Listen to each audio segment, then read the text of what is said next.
Hello, my name is Michael Gearhart. I'm giving a speech on gun control laws across the United States. I know many states have the right to carry a concealed weapon as long as you meet certain criteria.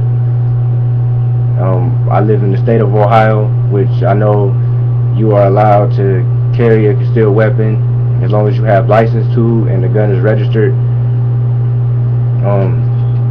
I know New York and Illinois have some of the toughest gun laws in the United States. And even though they do have the toughest gun laws, there are so many killings in those two states due to gun violence, whether it just be gang members or wannabe thugs. I do believe in a right to be able to protect yourself and your home, but that's really not what this is about. This speech here is to inform you on gun control laws and how it's really affecting, what's going on in the United States. Like I said before, Illinois and New York have the toughest gun laws, and they do respect the right of other, like people from other states that do have the license to carry concealed weapons, to be in their states with their weapons as long as they have the proper paperwork with them and whatever else is needed.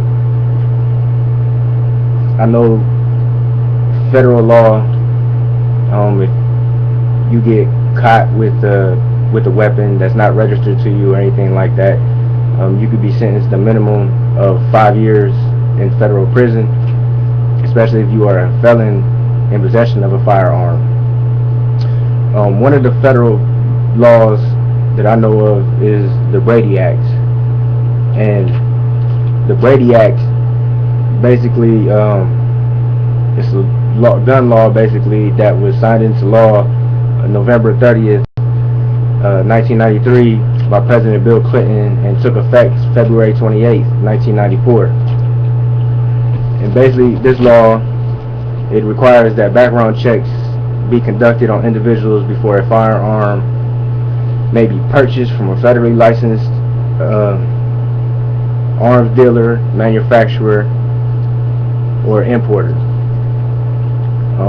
If there are no additional state restrictions, a firearm may be transferred to an individual upon approval by the National Instant Criminal Background Check System, also known as the NICS. The act also prohibits certain people from transporting or possessing any firearms. Some of these prohibitions are a person in prison exceeding 1 year, a person who has been convicted of a felony, a person who is an illegal alien, a person who has been committed to a mental institution, somebody that's a fugitive from justice, and a person that is using or addicted to any illegal substances. Since 1982, there have been at least 61 mass murders, such as like school shootings or the shootings in the movie theater out there in Aurora, Colorado. The most recent one was the Sandy Hook school shootings.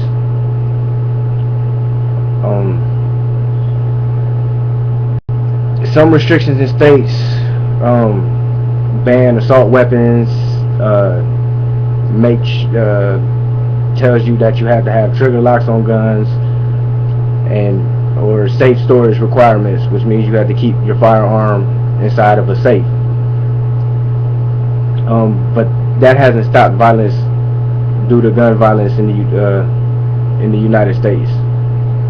The government is pushing to make gun control stricter across the United States, but some of the states are trying to push back because they're saying that it's going to violate the Second Amendment, the right to bear arms.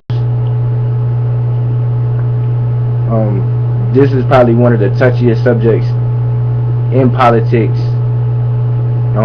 I know that when like the mass murders happen, the school shootings or whatnot, instead of people pushing for stricter gun laws, and I'm not saying that everybody is not pushing for it, but most people aren't.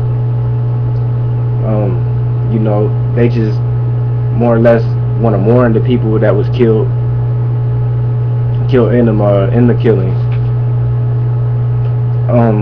I honestly feel that if they try to, even though they can try to change the laws to make them stricter or whatever, it's still not gonna deter people from obtaining guns illegally. I know some gang members that are legit, no felonies, meet all the criteria that can obtain guns or whatever. So you know, the violence will probably still continue. Once I know more information on what they're trying to do in the future on gun control laws, I will be back to let you know, to inform you on what's going on with that. All right, thank you.